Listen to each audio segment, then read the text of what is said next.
Oke, selamat siang ya teman-teman. Kita ketemu lagi di pertemuan 5. Ini judulnya salah. Pertemuan. Ya. Oke, kita ketemu di pertemuan 5. Jadi hari ini kita bahas tentang distribusi Poisson. Jadi distribusi Poisson ini adalah salah satu jenis distribusi yang ada di distribusi diskrit atau distribusi yang berkaitan dengan variabel diskrit. Kemarin kan teman-teman kalau masih ingat itu ada dua jenis variabel, ada variabel diskrit sama variabel kontinu. Nah, ini kita masih membahas di distribusi diskrit sama seperti kemarin itu ada distribusi binomial ya. Jadi kalau distribusi Poisson itu ciri-cirinya adalah satu, jadi peluang suatu kejadian itu sama untuk dua interval yang sama. Misalkan nih, ada dua interval, katakanlah masing-masing tuh jaraknya 5. Misalkan sini dari 1 sampai 6 ya. Kemudian yang satunya lagi mungkin dari 6 sampai berapa? Sampai 11. Nah, itu kan masing-masing intervalnya berjarak 5, ya kan? Oke, nah yang kedua, kejadian suatu interval itu saling bebas, oke, independen ya. Jadi kalau misalkan sesuatu terjadi di interval pertama itu tidak mempengaruhi di interval yang kedua, oke. Kemudian yang ketiga, biasanya kalau kejadian di distribusi Poisson ini tuh jarang terjadi. Jadi misalkan nanti ada 100 kejadian apa, tapi nanti biasanya yang suruh cari itu cuman 3 atau 2, pokoknya kurang dari 5% biasanya. Oke. Kemudian, nah terus yang terakhir, itu biasanya rata-ratanya itu tuh sudah diketahui. Jadi misalkan ada 100 mahasiswa bla bla bla. Kemudian di dalamnya nanti ada kejadian apalagi berjumlah 5 orang dari 100 itu. Nah, itu kan berarti sudah diketahui ya kayak rata-ratanya. Nanti kamu dari rata-rata itu disuruh untuk mencari nilai yang lain gitu. Oke, kita langsung ke penjelasannya dari formulanya aja. Nah, jadi cukup ini materi hari ini cukup singkat. Ini khusus membahas tentang distribusi Poisson ya. Jadi pertama rumusnya bisa dituliskan seperti ini teman-teman. Jadi kalau teman-teman lihat cara penulisannya pun sama ya. Peluang ditulis kemarin kan bisa dituliskan pakai fx kan. Kalau di sini bisa pakai px juga, nggak masalah sama. Jadi kalau teman-teman mau gampang karena ini peluang Poisson ya kita tulis px ya. Px sama dengan lambda pangkat x dikalikan dengan E dipangkatkan dengan minus lambda dibagi dengan X faktorial. Nah, X-nya itu apa? Nah, X itu adalah banyaknya kejadian pada interval yang dicari. Jadi ini biasanya nanti jadi pertanyaan. Misalkan nanti udah diketahui berbagai macam variabel, konstantanya berapa, terus peluangnya berapa untuk kejadian X sama dengan 3 misalkan. Nah, itu berarti nanti yang kita cari. Oke. Nah, itu berarti X biasanya diketahui di soal bukan di ceritanya ya. Nah, kemudian lambda. Lambda ini adalah rata-rata banyaknya kejadian pada interval waktu tertentu. Nah, mungkin kalau teman-teman dari penjelasan sekarang belum paham karena belum ada visualisasinya, ya kan? Oke, tapi nggak apa-apa. Kemudian lambda ini itu rumusnya adalah n kali p. Oke, n kecil kali p kecil. Nah, n itu apa? N itu banyaknya kejadian terjadi yang diketahui. Nah, oke. Terus P, total kejadian yang diketahui. Nah, tadi seperti yang saya bilang, misalkan ada 100 mahasiswa. Nah, 100 mahasiswa itu berarti P-nya ya. Itu P-nya. Kemudian 3 dari 100 mahasiswa ini adalah mahasiswa kumlot. Nah, misalkan kayak gitu. Jadi, ini banyaknya kejadian terjadi yang diketahui. Nah, itu berarti N. Oke. Nah, kemudian lambda itu berarti rata-rata banyaknya dari kejadian pada interval waktu tertentu. Misalkan di semester pertama itu berapa yang kumlot. Nah, jadi tinggal nanti kita kalikan tuh yang N kali P tadi. Itu. Nah, terus E itu apa? E itu konstanta, bilangan natural. Ini udah kalau biasanya kita di SMA dulu pokoknya bilangan konstanta, tapi tetap ada penjelasannya, nanti teman-teman bisa cari kenapa E itu nilainya 2,7 sekian dan dipakai di distribusi Poisson ya. Nah, tapi hari ini kita nggak fokus ke situ. Oke, terus lanjut. Nah, biasanya selain daripada peluang Poisson, peluang distribusi Poisson, kita tuh nanti disuruh untuk cari apa lagi sih? Nah, ada beberapa nilai yang bisa kita cari. Yang pertama itu nilai harapan, ya, nilai harapan itu disimbolkan dengan EX, X besar seperti ini dan E besar, ya. Itu atau biasa disebut dengan expected value. Makanya di sini simbolnya ditulis dengan huruf E karena diambil dari expected value pakai bahasa Inggris ini. Atau itu sama dengan rata-rata. Oke. Jadi lambda di sini yang tadi N kali P itu sama aja ini. Jadi sigma ya, sigma dari X yang 0 sampai batas atasnya berapa bisa aja tak terhingga kan. Nanti tergantung data yang diketahui berapa. Itu adalah nilai X dikalikan dengan nilai distribusi Poisson. Nah, jadi PX ini kan tadi Poisson kan. Nah, jadi maksudnya gimana sih, Pak? Ya di sini kok di sini ada X kali PX sama dengan lambda. Nah, kita kembali ke slide yang sebelumnya. Di sini tadi kalau misalkan peluang Poissonnya sudah diketahui, ya kan? Terus kemudian X-nya juga udah kita ketahui, tapi kita mungkin nggak punya atau nah, mungkin kita ini nilai harapannya belum ada. Jadi kan kita bisa cari tadi, tinggal dimasuk-masukkan aja. Jadi pertama PX-nya kalau X-nya 0 itu berapa, nanti dimasukkan. Kemudian PX-nya kalau X-nya 1 itu berapa, tinggal dimasukkan lagi. Terus sampai mentok, sampai sesuai jumlah datanya berapa, terus kalian sum, ya kan, kalian jumlahkan. Nanti ketemu lambda alias ini nilai harapan. Oke. Nah, kemudian apakah lambda yang di sini itu sama dengan lambda yang di sini? Iya, itu sama. Cuman nanti pas kalian ngitung dari sini atau ngitung dari sini, kemungkinan bisa beda sedikit-sedikit karena kan komanya ada banyak di belakang 0 gitu. Nah, kemudian kalian nanti biasanya disuruh untuk cari variannya juga. Varian atau disimbolkan dengan var x atau ini dihitung dari sigma kuadrat. Ini sigma kecil ya. Kalau sigma besar kan seperti ini. Kalau sigma kecil seperti ini simbolnya. Nah, ini sama dengan lambda juga. Nah, oke. Okay.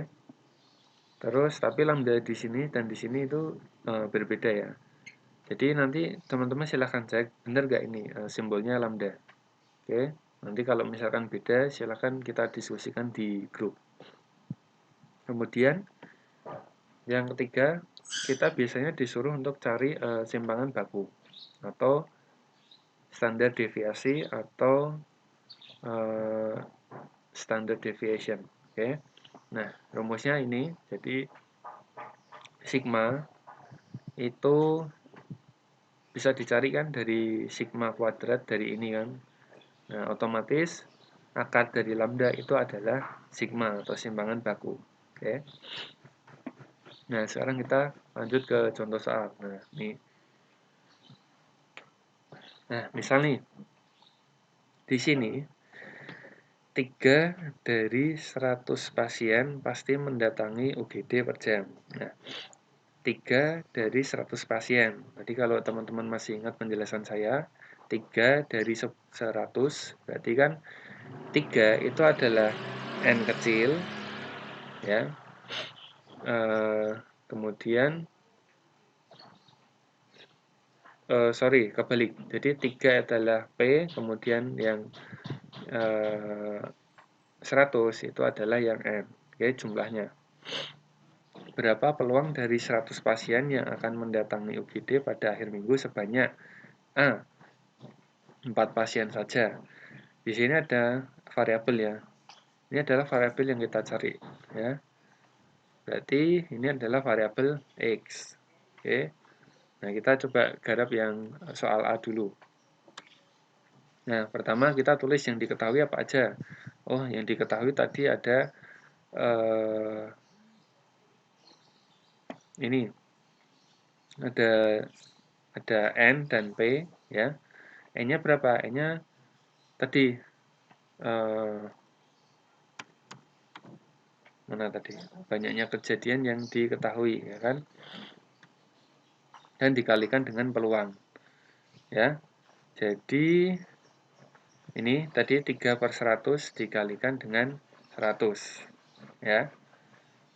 Oke, terus kemungkinan tadi penjelasan saya di awal ada yang kurang berarti ya. Jadi 3/100 ini adalah yang N, kemudian dikalikan dengan 100 ya. 100 ini dari 100 pasien di sini. Nah, ya kan berapa peluang dari 100 pasien. Oke. Kemudian X-nya udah diketahui tadi, X-nya ada 4. Oke. Nah, ini sebentar, berarti kalau N-nya 3/100,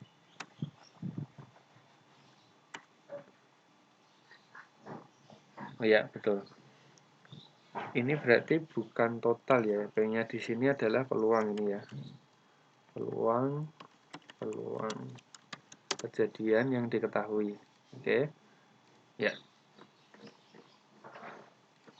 Oke, ini harusnya gini ya, teman-teman ya. Oke. Terus sampai di sini ya. Jadi nanti di sini ketemu lambdanya berapa, X-nya berapa. X-nya ada 4. Terus kita tinggal masukkan rumus. Jadi rumusnya tadi apa? Rumusnya di halaman sebelumnya. Ya di sini rumus distribusi peluang distribusi Poisson ya, ada Px sama dengan lambda pangkat X kali E pangkat min lambda per X faktorial. Oke. Nah, kembali ke sini.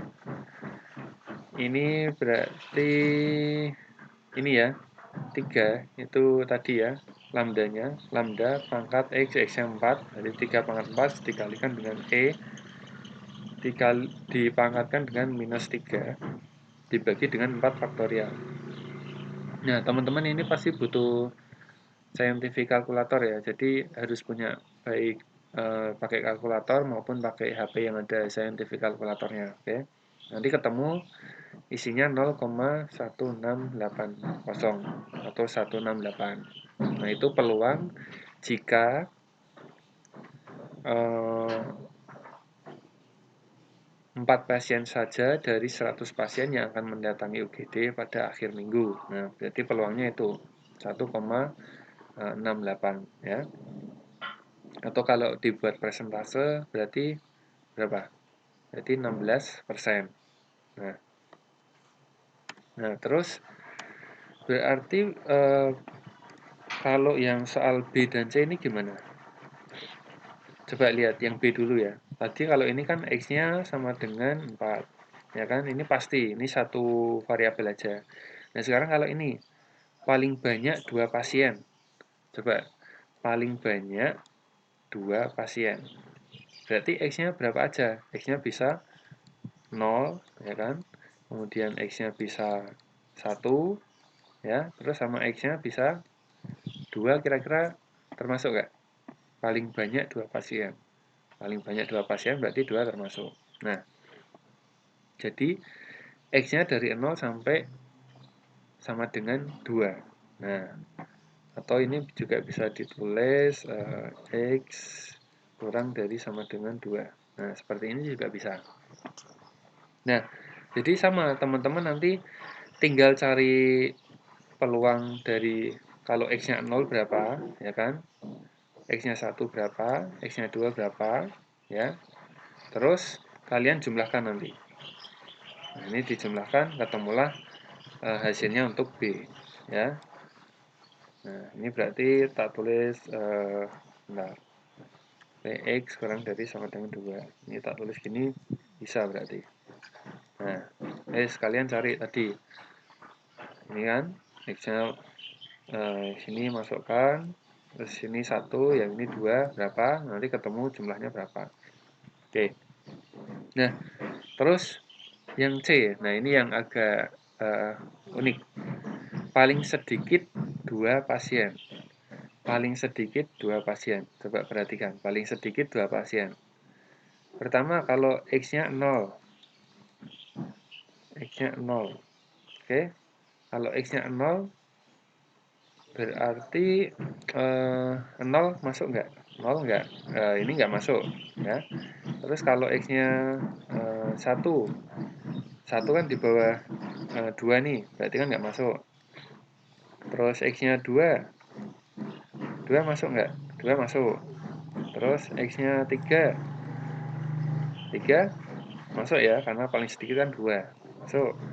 Terus sampai X-nya, kalau 100 gimana? Kalau 100 ya pasti masuk, karena kan itu di atas 2. Nah, jadi teman-teman bisa lihat dari X-nya 2 sampai X-nya 100, ya di sini, itu semuanya masuk dan akan dihitung. Nah, apakah teman-teman harus ngitung P dari X-nya 2